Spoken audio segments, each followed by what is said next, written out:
예수님께서 십자가에서 하셨던 7마디의 말씀을 매 주마다 생각을 해보고 있습니다. 예수님의 가상칠언이 우리들에게 어떠한 의미가 있을까? 물론 하나님의 말씀이 내게 의미가 있고 없고의 그 구분이 무슨 필요가 있겠습니까마는, 그럼에도 불구하고 우리가 한 번 더 이 가상칠언이라고 하는 특별한 어떤 한 그 구역 섹터를 설정해 놓고 생각을 해보는 이유는 우선 부활절의 기간을 지내고 있기도 하거니와 예수님께서 우리들에게 간절하게 전달해 주기를 바라시는 그 마음이 어떠한지에 대해서 한번 생각해 보고자 합니다. 했을 때에 지난 시간에는 우리가 첫 번째 말씀으로 용서에 대한 내용을 함께 생각을 해봤었죠. 해서 하나님께서 우리들에게 이 용서라고 하는 것이 무엇인가? 결국에는 나를 사랑하는 것이 용서이다라고 하는 것이죠. 하나님께서 나를 사랑하시고 나를 사랑하신 하나님께서 나를 이만큼 용납해 주셨으니까 그것을 내가 마음에 깊이 새기면서 내 옆에 있는 사람들도 그렇게 허용해 주어야죠. 인정해 주고 수용해 주어야죠. 받아들여 줘야 된다는 것이죠. 예, 딱 벽을 쳐놓고서 너는 그쪽에 있어. 나 혼자 얘기했을 테니까. 이거는 결코 용서가 아니라는 것이죠.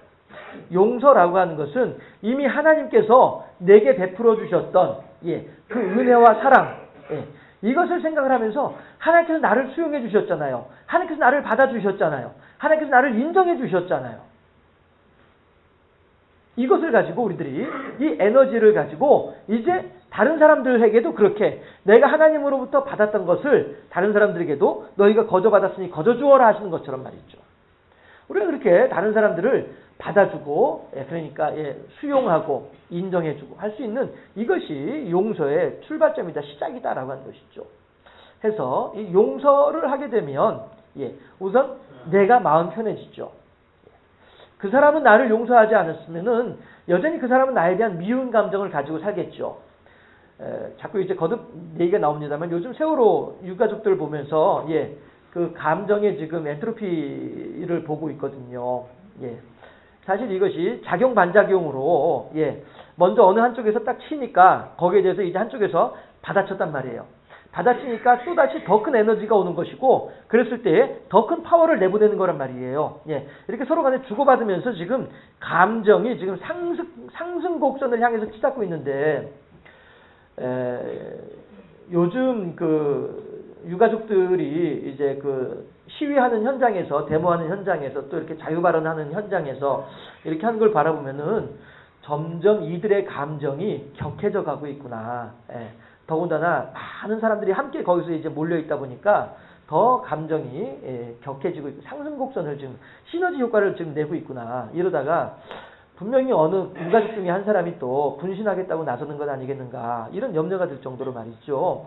그렇게 지금 감정들이 지금 이렇게 상승일로로 막 폭발 직전으로 지금 이렇게 가고 있는 그런 것들이 보이기도 해요. 우리가 용서를 해야 될 이유는 여기에 있는 것입니다. 우선 나부터가 그 사람을 향한 감정의 선을 이렇게 좀 다운시켜서 차분하게 내려놓을 수 있어야만 된다는 것이죠. 그 사람은 여전히 나를 미워할런지 몰라도 나만큼이라도 그 사람에 대하여서 감정의 선을 내려놓을 수 있어야 되겠다라고 하는 것입니다. 이렇게 할 때에 그 사람은 고혈압을 어떻게 될지 몰라도 나는 고혈압 안 걸리잖아요. 그렇죠? 결국에는 용서는 그 사람을 향한 용서가 아니라 결국엔 나를 향한 용서란 말씀이에요. 그리고 나를 위한 용서이고요. 나에 대한 용서가 된다는 것이죠. 예수님께서 우리들에게 하셨던 첫 번째 말씀이 아버지여 저들의 죄를 용서해 주시옵소서. 저들이 알지 못하기 때문이니이다 라고 하는 말씀을 하시는 것이 우리들에게는 더욱더 깊이 다가오는 요즘이 아닌가 싶습니다. 자, 그 다음에 오늘은 이제 낙원에 대한 이야기예요. 예수님께서 십자가에 달리실 때에 양쪽에 이제 두 죄인이 같이 매달리게 됐죠. 그런데 이제 뭐 어떤 사람들은 첫 번째 말했던 사람이 39절에서 말했던 사람이 좌편 강도이다 그렇게 하고 두 번째 이제 주님의 나라에서 가실 때 나를 기억하옵소서라고 했던 사람이 우편에 있는 강도이다 뭐 이렇게 얘기하는 사람, 그런 분들도 없잖아 있긴 해요. 그런데 그거는 이제 우리나라에서 한창 이제 반공 이념이 팽배해 있을 때에 그때의 그 어떤 그런 맥락 속에서 그렇게 얘기를 한 거죠. 예수님을 향해서 좋은 말하는 사람은 우편에 있고 우익이고, 예수님에 대해서 나쁜 말하는 사람은 좌편에 좌익이고, 다시 말해서 우익은 우리 편이고 좌익은 빨갱이고, 이런 이제 어떤 그런 양분하는 구도가 있었었잖아요. 예. 그래서 이제 그렇게 우편 강도, 좌편 강도 이렇게 얘기를 한 것인지 모르겠습니다만은, 아무튼 간에 뭐 한쪽에 있는 강도, 반대편에 있는 강도, 이렇게 우리가 생각을 하는 게 이제 가장 정확하지 않겠나 싶습니다. 자, 어쨌든지 간에 해서 한 사람은 회개하지 못했고요, 한 사람은 회개했다고 하는 것이죠. 그러면서 주여 당신의 나라에 임하실 때 나를 기억하옵소서. 이거는 참 아주 아름다운 신앙 고백이라고 생각이 되어져요. 그렇죠? 예. 주여 당신께서 어떤 그런 이제 영화로운 때에 나를 기억하셔서 내게도 이렇게 그 은혜의 그 물 한 방울이라도 이렇게 좀 이렇게 떨어뜨려 주시옵소서. 이러한 이제 신실하면서도 진실하면서도 간곡한 그런 간절한 그런 고백이요, 부탁이 되는 것이죠. 했을 때 예수님께서 하신 말씀이, 내가 오늘 나와 함께 어디 있어요? 왜 이게부터 나오냐? 이게 먼저 나와야 되는데. 어디 있어요? 낙원에 있을 것이다 라고 말씀하신단 말이에요. 그랬더니 이 낙원이라고 하는 개념에 대해서 좀 이게 우리나라에서 기존에 우리나라에 있었던 어떤 그 정서와 맞물리면서 낙원이라고 하는 개념을 조금 왜곡되게, 그렇다고 틀렸다라고 하는 것은 아니고요, 본질보다는 굳이 뭐 점수로 따지면 한 70점 정도의 그런 이제 정답을 가지게 된 거예요. 그러니까 틀렸다는 것은 아니고요, 예수님께서 낙원이다라고 말씀하실 때 그 낙원의 개념이 우리들에게 100점의 개념으로 우리들에게 다가온다고 한다면, 그럼에도 불구하고 우리들은 그 말을 받아들이는 우리들은 오해를 해가지고 낙원에 대한 개념을 한 70점 정도로밖에 이해를 못하고 있다라고 하는 것을 말씀드리는 거죠. 잘못됐다는 것이 아니고요. 왜 그렇게 되냐 하면요, 이것 때문이에요. 천국이 뭐예요? 천국이. 우리 그러죠. 예수 믿고 천국 갑시다 이러잖아요. 천국이 뭐예요? 자, 여러분, 제가 지난번에 미국 대사한테 뭐 이렇게 해코지했던 사람, 그 사람을 가지고서도 그런 이야기를 한번 여러분들하고 나눈 적이 있었어요. 신문 기사들은 이 사람을 무조건 종북주의자로 몰았어요. 심지어 간첩이라고까지 얘기를 했어요. 그러나 실은 그 사람은 성격 파탄자예요. 정신질환자예요. 그럼에도 불구하고 이 사람을 정신질환자라고 보도를 하게 되면 그냥 하나의 해프닝으로 끝나버리고 말아요. 그러면 미국 대사를 경호했던, 보필했던 옆에 있는 사람들이 망신살이 뻗치고 마는 거예요. 그러면서 아울러서 그 연회 장소를 마련했던 한국 정부가 온갖 창피를 당하게 되는 거예요. 하기 때문에 이 사람을 정신질환자, 성격 파탄자로 모는 것이 아니라 종북주의자로 몰아서, 그래서 좌우대결의 이념으로 몰아서 이 정부의 어떤 그런 부끄러운 것들을, 정부가 사실은 그 이제 부끄러운 일들을 다 이제 감당을 해야 될 터인데, 신문 기사를 통해서 종북주의자라고 한 이름으로 막 법정 구속까지 해버리고 막 이러잖아요. 그렇게 하면서 분위기를 험하게 몰아서 정부의 그 어떤 부끄러움을 감추려고 하는 그런 이제 속셈이 있는 거거든요. 성격 파탄자라고 얘기를 하지 아니하고 종북주의자라고 하는 이유가 그래서 그래요. 마찬가지로 이게 뭐냐면은 용어의 문제예요. 다시 말하면은 프레임의 문제이거든요. 내가 이 상황을 어느 프레임으로, 이 상황을 어느 틀에서, 어느 관점에서 볼 것이냐에 따라서 결과가 달라지는 거란 말씀이에요. 자, 그런데 낙원이니 천국이니 이 말들은 다 어떤 말이냐 하면요, 저 멀리 있는 말이에요. 저 멀리에서 이루어지는 일들이에요. 먼 훗날 이루어질 일들이에요. 지금하고는 아무 상관이 없는 일들이 되는 거예요. 물론 예수님께서 이 회개하는 죄인을 향하여서 오늘 네가 나와 함께 낙원에 있으리라 라고 하는 이 말씀은요, 이 죄인에게는 가장 시급한 말이죠. 그렇죠? 왜냐하면 이 죄인은 이제 곧 생명이 끊어질 사람이니까. 그러니까 이 사람을 향하여서 걱정하지 말아라. 내가 너에게 평안을 끼치노니 평안하라. 비록 못이 너의 살점을 파고든다 할지라도 그 고통 속에서도 평안하라. 이렇게 얘기할 수 있는 여유가 없는 거예요, 예수님으로서는. 그러니까 예수님께서는 이 사람에게 위로할 수 있는 가장 이 상황에서 이 사람을 위로할 수 있는 가장 효과적인 말씀은 오늘 네가 나와 함께 낙원에 있으리라. 이 말씀이 이 사람에게는 가장 시급한 말이고 가장 중요한 말씀이었단 말이죠. 그렇지만 우리들은 지금 십자가에 달려 있나요? 우리들은 지금 숨지기 직전인가요? 아니잖아요. 하기 때문에 낙원이라고 하는 개념을 우리들이 천국이라고 하는 개념과 같이 생각을 하면 안 된다라고 하는 것이죠. 그런데 우리들은 천국이라고 하는 개념을 가지고서 이 천국이라고 하는 프레임이 우리들에게 왜 필요했느냐 하면 일제시대 때 지금 당장에는 일본 순사들이 허리에다 칼을 차고서 우리들을 향해서 막 서슬이 시퍼래가지고 우리들을 쫓아다니고 이렇게 하는데 이 속에서 마치 십자가에 달린 한쪽에 있는 회개하는 강도와도 같이 지금 당장 시급한 것이 뭐였겠냐 말이에요. 여러분 걱정하지 마세요.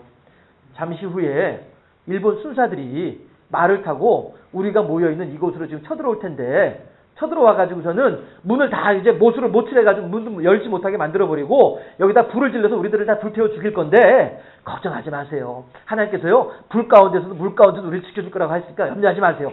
이런 신앙이 과연 그 당시에 필요했겠냐라고 하는 거예요.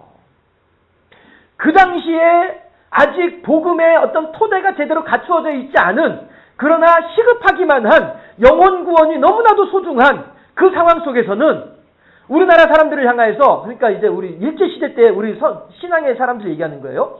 이 사람들에게는 가장 효과적으로 하나님 말씀을 증거하고 이 사람들에게 가장 적극적으로 하나님에 대한 신앙의 어떤 그런 능력을 끄집어낼 수 있는 방법은 천국이었단 말이에요. 천국. 그러니까 다들 뭐라고요? 죽어서 천국 갑시다. 오늘 우리가 받는 고난은 장차 받을 영광에 비하면 좋게 비교할 수 없도다. 이 말씀을 막 사람들에게 이제 막 전달해 주는 거예요. 그러면서 걱정하지 마세요. 여러분들이 지금은 기도하느라고, 지금은 예배 드리느라고, 지금은 헌신하느라고 수고하지만 여러분들이 수고한 눈물에 대해서 우리들은 결코 이 교회 지도자들이죠. 우리들은 결코 여러분들에게 어떤 물리적인 그러한 도움을 여러분들에게 줄 수는 없습니다. 그렇지만 내가 여러분들을 위해서 기도하겠습니다. 여러분들이 순교당하는 그 순간에도 여러분들의 신앙을 잃지 아니하고 천국에까지 무사히 들어갈 수 있도록 우리가 열심히 기도하겠습니다. 이것이 그 당시에 종교 지도자들로서 할 수 있는 가장 최선의 가르침이었단 말씀이에요. 자, 그런데 이 신앙이 우리나라에 그대로 고착화돼 버리고 마는 거예요. 하니까 현재 2015년도를 살아가고 있는 한국 교회에서는요. 성한종이라고 하는 양반 같은 사람이 나오는 거예요. 그 양반이 교회 장로님이더라고요. 성한종이라는 사람. 교회 장로님이었어요. 자, 그러니까 이 양반은 아마도 제가 그분을 욕하려고 하는 것이 결코 아니고요. 보통 대체적인 우리들의 신앙이 그러하니까 아마 이분은 교회 와서 기도할 때 속으로 그렇게 기도를 했을 거예요. 하나님, 내가 이번에 정치인 누구한테 얼마를 갖다 주었는데요. 하나님, 이것이 30배, 60배, 100배로 뻥튀기 될 수 있도록 해주세요. 이렇게 기도를 했을 거라고 생각이 돼요. 다시 말씀드릴게요. 그분을 욕하려고 하는 것이 아니고요. 대체적으로 우리나라의 신앙의 정서가 그렇다라고 하는 것을 말씀드리는 거예요. 그러니까 신앙은 따로, 삶은 따로 이렇게 되는 것이죠. 그러니까 내가 비록 교회에서는 장로이지만 회사에 가서는 회사 사장으로서 부하들 시켜가지고 비자금 만들게 하고 그 비자금 만든 거 가지고서 정치인들한테 심부름 시키고 이렇게 하면서도 이 사람은 떳떳할 수 있었던 거예요. 왜? 이렇게 해야 먹고 살 수 있으니까. 그런데 이것이 다시 말씀드릴게요. 다시 강조해서 말씀드릴게요. 왜냐하면 우리들의 이야기이기 때문에 그래요. 그 사람만 그렇게 하는 것이 아니고 우리들도 그렇게 몇백억의 돈들을 남들 모르게 이렇게 굴릴 수 있는 그런 위치에 있었다고 한다면 우리들도 얼마든지 그럴 가능성이 있다는 것이죠. 다시 말씀드려서 기독교 윤리라고 하는 하나님께서 우리들에게 이 땅에서 우리들에게 하나님께서 요구하시는 사명에 대해서는, 소망에 대해서는 전혀 무시한 채 그저 우리들은 개똥밭에 굴러도 뭐 가질 거 있다가 내 죽을 때 천국 가면 되는 거야. 이 신앙을 가지고 있단 말이에요. 천국을 그저 멀리 있는 내가 죽은 뒤에 가는 그 정도 지도상에는 없고 그냥 하늘 넘어 저 삼층천 넘어 어디쯤에 있는 이런 정도로 천국을 생각을 하니까 실천한 40명이 나오는 거란 말씀이에요. 그렇지만 분명하게 우리가 복음에 대해서, 하나님 말씀에 대해서, 성경 66권에 대해서 정확하게 알기 위해서는 무엇이 필요하냐 하면, 하나님은요, 단지 우리들을 죽어서 천국 데려가기 위해서 우리들을 구원시킨 것이 아니란 말씀이에요. 단지 우리들을 죽어서 천국 데려가기 위해서라고 한다면은, 우리 죽기 직전에, 숨 넘어가기 꼴딱꼴딱 하기 직전에 예수 믿습니다 하고서 병상에서 세례받고 그리고 천국 가면 되는 거예요. 그런데 하나님은 우리들에게 그걸 원하시는 게 아니란 말씀이에요. 단지 죽어서 천국 가는 것을 위해서 우리들에게 이러한 예수님의 십자가를 허락하신 것이 결코 아니고, 내가 양으로 생명을 얻게 하고 더 풍성히 얻게 하람이라. 너희들이 들어가도 복을 받고 나와도 복을 받고 떡반죽 그릇이 복을 받고 너희들의 기름병이 복을 받고 하는 이유는, 단지 우리가 이 땅을 살면서 남들보다 떵떵거리면서 몇백 억씩 비자금 조성해가면서 이렇게 살아가는 삶의 복을 이야기하는 것이 결코 아니고, 도리어 우리들은 하나님을 믿는다라고 하는 이름 때문에 수고하고 희생하고 남들보다 더 많은 어떤 자존심의 상처를 입고 그러는 중에도 내가 다운되지 않고 도리어 더 하나님의 성령의 충만함을 덧입을 수 있는, 이것이 진짜 복이란 말씀이죠. 그러니까 베드로하고 요한이 솔로몬 행각에서 말씀을 증거하고 난 뒤에 산헤드린 공회에 붙잡혀갔죠. 붙잡혀가서 산헤드린 공회에서 디리다 얻어맞았어요. 얻어맞고서 나오는데 이 사람들은 뭐라고 해요? 야, 내 교회 안 다닐란다.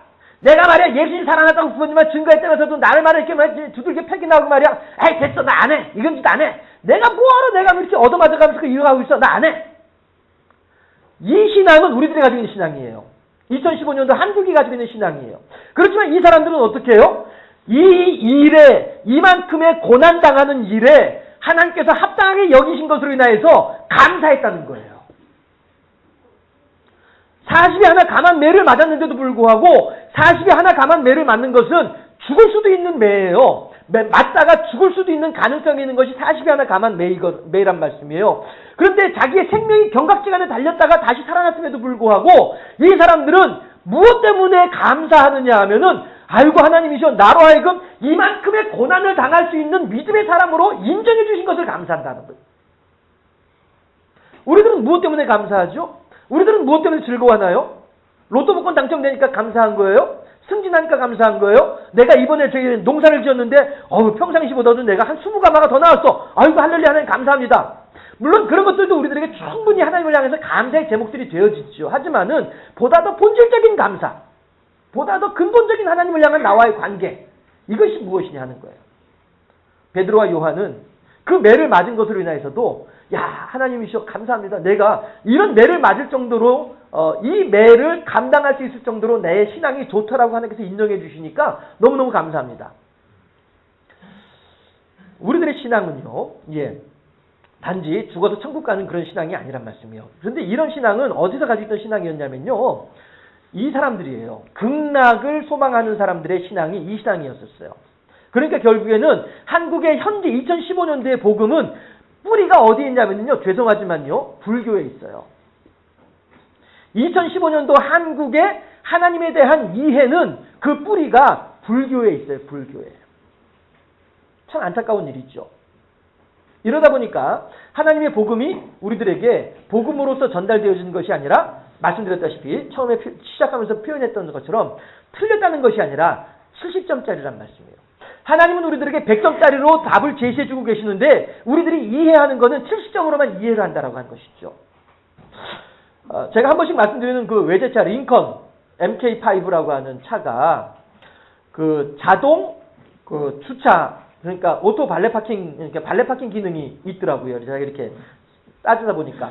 그래가지고 제가 그 벤츠코리아에다가 전화를 해서 물어봤어요. 이 차를 이제 발레 파킹 하는 기능을 사용하려면 어떻게 되냐 했더니면서도 아직 그 기능이 있긴 있지만 우리나라에는 아직 그 미국의 기술일 뿐이지 우리나라에는 그 기술이 아직 들어와 있지 않습니다. 이렇게 얘기를 하더라고요. 이게 무슨 얘기예요? 분명히 그 차 안에 그 기능이 있음에도 불구하고 우리가 한국에 있는 사람들이 그 기능을 감당할 수 없기 때문에 그 기능을 제대로 사용하지 못하는 거예요. 그러면 제가 비유를 들어서 표현한 거에 의하면은 100점짜리에서 우리들은 지금 70점만 지금 사용하고 있는 거란 말씀이에요. 그 기능이 이만큼 있는데 우리들은 요만큼만 사용하는 것이죠. 이렇게 비유를 하면 되겠네요. 예전에 오빠와 아저씨를 구분하는 우스갯소리 있었죠. 핸드폰을 가지고서 목에 걸고 다니면은 오빠고 허리에 차고 다니면 아저씨예요. 그렇죠? 그 다음에 핸드폰을 가지고서 이게 지도를 찾아내고 핸드폰을 가지고 자료를 검색하면 오빠고요. 핸드폰을 가지고 전화만 주고받으면은 이건 아저씨예요. 그전에 그렇게 우스갯소리를 얘기한 적이 있었죠. 그 기능을 얼마큼 활용할 수 있느냐에 따라서 오빠가 되기도 하고 그 기능을 활용하지 못하고 그냥 단지 들고 다니는 기계로만 생각하는 사람은 아저씨란 말이에요. 그 안에 분명히 다 들어있음에도 불구하고 이런 것처럼 극락이라고 하는 개념 때문에 우리의 신앙이 천국이라고 하는 신앙으로 축소되고 말았어요. 하나님은 우리들에게 그런 것을 원하신 하나님이 아니라 도리어 이 땅을 살아가면서도 우리가 복음으로 인한 희생, 복음으로 인한 수고, 복음으로 인한 열정, 그리고 그 속에서 아이고 내가 뭐하러 이런 짓을 하고 있어, 이러한 회의감이 아니라 도리어 그 가운데에서 하나님을 향해서 아이고 주여 아버지 하나님 나로 하여금 이 일에 합당한 종으로 삼아주시니 감사합니다 라고 하는 참다운 희생, 이것이 필요한, 이것이 진정한 100점짜리 신앙이다라고 하는 것이죠. 그랬을 때에 주께서 내 마음에 주시는 기쁨이라고 하는 것은 준 자와 받은 자만이 할 수 있는, 어느 누구도 훔쳐갈 수 없는, 동록이 상할 수 없는, 벌레가 물어갈 수 없는 그러한 진정한 의미의 행복이 된다는 것이죠. 이것이 진짜 복이란 말씀이에요. 우리가 기독교는 기복주의다라고 얘기를 하지만은 세상 사람들이 말하는 기복주의는 로또 복권 당첨되는 것이 기복주의예요. 하지만은 적어도 이한웅 목사가 여러분들에게 제시해드리는 기복주의라고 하는 것은 이러한 내 심령의 복을 얘기하는 거란 말이에요. 그런 측면에서 우리 모두가 하나님으로부터 충만한 복을 받기를 주님의 이름으로 축원합니다. 우리 모두가 하나님의 복된 사람으로 세워질 수 있기를 주님의 이름으로 축원합니다. 이것이 우리들에게 필요하다는 것이죠. 그런데 이 심령의 복은 우리가 찾을 생각을 하지 않고 눈에 보이는 복만 찾으려고 하다 보니까 힘들어지죠. 어려워지죠. 다시 말씀드립니다. 한국의 현재 2015년도의 기독교의 뿌리는 불교예요. 이게 뭐 이렇게 해석하고 받아들이기 나름으로는 이단이다 뭐 이렇게 말씀하실 분이 계실런지는 모르겠습니다만은 적어도 죽어서 천국 갑시다 이 생각을 가지고 있다고 한다면 극락이나 다를 바가 뭐가 있겠냐라고 하는 것이죠. 그러나 우리들은 이 말을 또 하나 좀 생각을 해볼 수가 있습니다. 이것이 그 17세기의 어느 1600년경에 어느 그 철학자가 했던 말인데요. 유토피아라고 하는 말은 본래 헬라어로 우라고 하는 단어, 없다라고 하는 뜻의 헬라어 우라고 하는 단어하고 그 다음에 토포스라고 하는 장소라고 하는 두 가지 단어를 합쳐가지고 그 철학자가 자기의 작품 속에서 자기의 그 글 속에서 유토피아라고 하는 말을 처음으로 사용을 했다라고 하더라고요. 그런데 유토피아란 뭐예요? 이 세상에는 없는 장소란 말이죠. 유토피아는 이 세상에는 없는 장소이다. 이것을 유토피아라고 한다라고 하는 것이죠. 그러면 극락이나 천국이나 유토피아나 다 똑같은 말이다라고 하는 것입니다. 그러나 하나님께서는 우리들에게 뭐라고 말씀하세요? 오늘 나와 함께 어디에 있어요? 낙원에 있으리라. 이 말씀은 예수님께서 다시 말씀드리지만 그 회개하는 죄인을 위한 눈높이 교육이었단 말이에요. 맞춤형 교육이었단 말이죠. 이것이 천국의 보편적인 개념은 아니다라고 하는 것이죠. 특수하게 몇몇 사람들을 향해서 그렇게 말을 할 수 있죠. 병상에서 죽어가기 직전에 여보시오, 나 목사님 좀 불러다가 나 세례받 좀 받게 해주시오. 이렇게 고백하는 사람이 있다고 한다면은 그 사람에게는 당연히 가가지고 세례 주면서 당신께서 예수님에 대한 믿음을 이제 고백했으니까 분명히 천국 갈 수 있습니다. 걱정하지 마세요. 이렇게 위안을 할 수 있지만 그러나 우리들은 하나님께서 회개하는 죄인을 향한 은혜일 뿐이지 보편적인 하나님의 마음은 아니다라고 하는 것을 우리가 적용할 수 있는 것은 아니다라고 하는 것을 다시 한번 강조를 하고요. 그렇다고 한다면은 우리가 오늘을 살아가면서 회개하는 이유가 뭔가? 뭐 때문에 우리가 회개를 해야 될 것인가? 하나님과 나와의 벽 때문인 것이죠. 하나님과 나와의 거리 때문에 우리가 회개를 해야 되는 것이지 내가 회개했으니까 나 이제 천국 갈 수 있어. 그거는 진정한 의미의 회개가 아니죠. 하나님을 향해서 그냥 이렇게 어리광 부리는, 하나님을 향해서 응석 부리는 어떤 간절함, 어떤 이런 정도일 뿐이지 하나님께서 진정으로 우리에게 원하시는 그런 모습은 아니다라고 하는 것입니다. 해서 하나님의 마음은 무엇이냐 하면 이 땅을 살아가는 오늘 내가 너와 같이 있자 하는 거예요. 너는 단지 죽어서 나와 같이 있으려고 하지만은 하나님께서 우리들에게 하신 말씀이 나는 네가 살아있을 때 너랑 같이 있고 싶어. 이렇게 하는 것이 이게 하나님의 마음이다 하는 것이죠. 그러니까 하나님께서 요셉에게 나타나가지고 하는 말이 아들을 낳을 것인데 이름을 임마누엘이라 하라. 그 말은 의미가 뭐예요? 주께서 우리와 함께 계신다라고 하는 뜻이란 말이죠. 하나님께서는 우리들과 같이 있고 싶어가지고 저 높은 별을 넘어서 이 낮고 낮은 땅 위까지 내려오셨는데 우리들은 굳이 하나님을 향해서 올라가 계세요. 우리가 따라가 올라갈게요. 이런 삶을 산단 말이에요. 하나님 그냥 거기만 계시고요. 나는 그냥 여기서 내 맘대로 살게요. 예. 그러다 그냥 나 죽으면 하나님 나 천국 데려가 주시면 되지 않겠어요? 이렇게. 이 땅에서의 삶부터 하나님과 나와는 구별된 삶을 살려고 하다 보니까 성한용 같은 사람이 생기는 거란 말이에요.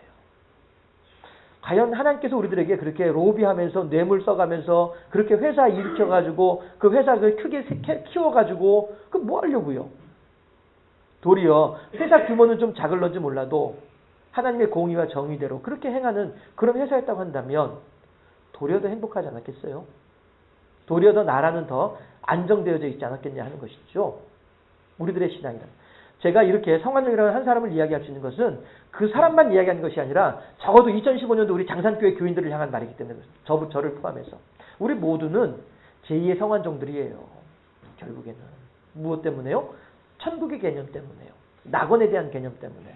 천국을 극락의 한 부분으로만 생각을 하고 극락에는 부처님이 살지 천국에는 하나님이 살아. 주소만 다른 거로 생각하고 있는 그런 개념이라고 한다면 똑같단 말이죠. 하나님은 오늘 이 시간 나와 함께 하길 원하시고요. 오늘 이 시간 나의 주인이 되길 원하시는 분이 하나님이시고 오늘 이 시간 나로 하여금 하나님을 향한 수고와 헌신을 요구하신 분이 하나님이란 말씀이에요. 그랬을 때 하나님께서 우리들에게 더 풍성한 것으로 주겠다라고 약속하신 분이 하나님이시기도 하고 가상칠언 두 번째 낙원에 대한 내용을 생각을 해보았습니다. 과연 우리들의 신앙은 얼마나 저 멀리 있는 하늘나라에만 우리들의 신앙의 초점이 있는 것이 아니라 이 땅에서 나의 삶의 현장에 신앙의 초점이 얼마나 있는지 다시 한번 깊이 생각을 하면서 과연 나는 오늘 얼마나 하나님과 동행하고 있는지 오늘 나는 이것을 결정하고 이것을 생각을 하고 저렇게 행하려고 할 때에 얼마나 하나님의 말씀에 입각해서 하나님 뜻에 합당한지 아닌지를 살펴가면서 그 일을 하고 있는 것인지 아니면은 하나님 잠깐만 좀 뒤를 비켜보세요. 여기 내 맘대로 한번 해보고 말 테니까 이렇게 하고 있는지 우리들의 오늘의 신앙을 질문하는 것이 바로 낙원에 대한 개념이었더라 하는 것입니다. 하나님을 기쁘시게 하는 귀하고 복된 신앙의 사람으로 세워져서 오늘 하루 하나님께 영광 돌려드리고 오늘 하루 하나님과 교제하고 오늘 하루 하나님을 찬양하는 단지 죽어서 천국 가서 찬양하는 거 말고요. 그것도 소중하지만 이곳에서도 이미 오늘 나의 삶의 현장에서도 하나님과 교제하는 복된 삶을 살아가는 우리 모두가 될 수 있기를 주님의 이름으로 축원합니다. 기도하겠습니다.